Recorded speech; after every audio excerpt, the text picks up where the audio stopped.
Brandon Beane's interview from the NFL Combine revealed a lot about the 2023 Buffalo Bills, and in this video, we're going to have to digest some of his comments to get the underlying truths of his comments. For example, Isaiah Hodgins, he was specifically asked why the Buffalo Bills released him knowing how good he was and seeing the success at the New York Giants, and Brandon Beane flat out said it was because he didn't contribute on special teams. So the underlying fact there is that we need a depth wide receiver to contribute on special teams in order for them to make this roster. You could still be a decent wide receiver, but if you're not contributing on special teams, you're not going to make the cut. You're not going to make the cut. Obviously, if you're better than the starter, you would play.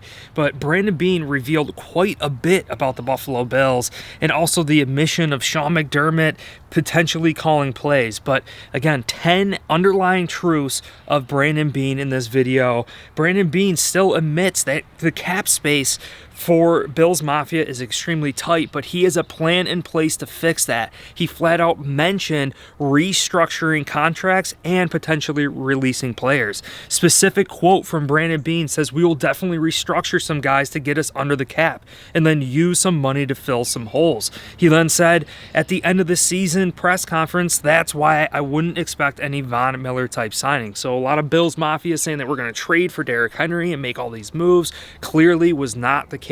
We just need to listen to what Brandon Beane is stating here. And the underlying fact here from these comments is that Brandon Beane is definitely going to be restructuring some players on this roster.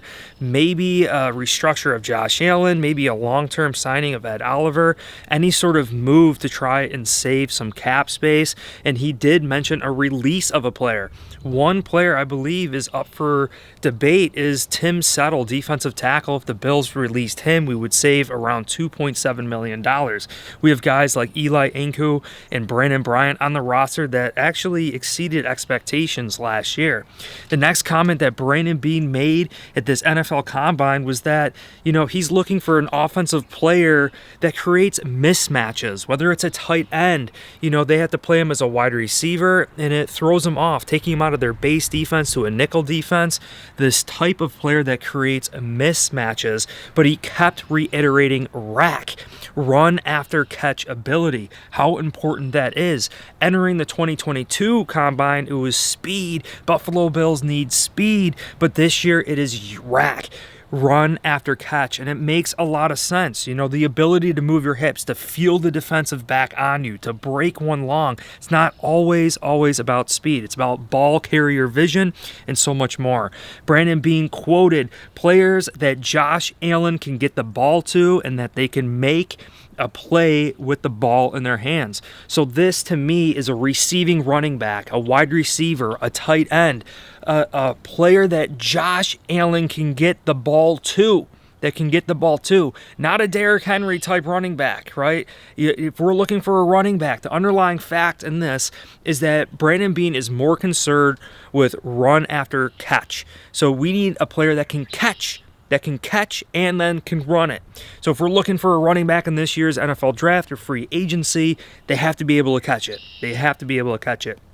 Brandon Beane then stated that he is interested in keeping Poyer and Edmonds, but knows that it's ultimately up to them, and there's a potential that we're going to lose both of them. He does have a plan in place to fill those roles, that void, if that does happen. So the underlying fact here is the Bills are prepared to move on from Tremaine Edmonds and Jordan Poyer. We have to look at potential replacements going forward here. Also, he admitted that finding the right fit for the Buffalo Bills is the number one goal. Someone that wants to be here, someone that wants to play in the cold, that doesn't mind living in Western New York. That is the number one goal for the Buffalo Bills. Underlying fact is that we need to find players that want to be here. Or he even admitted 1-year contract deals where they have to prove themselves. And he likes doing that on the offensive and defensive lines because they're going to have that extra grit during that season. And he went on to say that it starts with the offensive and defensive lines after you find your franchise quarterback. Protecting Josh Allen is the ultimate goal here. Beane literally revealed he's confident in Deion Dawkins, Mitch Morris, Ryan Bates, Yates and Spencer Brown. He's definitely going to be rolling with them this season. He went and said that left guard is really the biggest hole right now, so we need to look at the NFL draft and free agency at guys that played left guard. He's not opposed to bringing Roger Saffold back. So the underlying fact here is that Brandon Beane's biggest concern is left guard, and he did admit that too often last year Josh Allen got rattled when he was passing the ball. He went on and spoke about Allen and Gabe Davis connection there and that they weren't really 100%. Gabe Davis getting hurt in week 2, but he believes in Gabe Davis, saying he's one of the hardest working players on this team, and that's one of the reasons why they ultimately brought him here. He knows that Gabe Davis is going to work harder and be the best version of himself in 2023. So the underlying fact here is that the Buffalo Bills are betting on Gabe Davis to have a great season and that they don't have urgency to replace Gabe Davis this offseason. I think it leads us to believe that the Buffalo Bills are eyeing up that slot position. Even Khalil Shakir may be working in rotation on the outside and the slot. Beane admitted that James Cook was really starting to emerge as the season went along, and Beane actually said he would consider still adding a running back in free agency or the NFL draft, but admitted that the main guys are going to be Nyheim Hines and James Cook. Underlying fact here is that the Buffalo Bills likely 2 starting running backs for the 2023 season is going to be James Cook and Nyheim Hines, similar to what the Kansas City Chiefs did with Jerick McKinnon and Isaiah Pacheco. Not a real heavy running back. Both guys can catch the ball in the backfield. And finally, Brandon Beane admits that Sean McDermott, after Leslie Frazier's departure here, is likely going to take over the play calling, which is huge for Bills Mafia. What is the advantage that the Bills have going against the Kansas City Chiefs?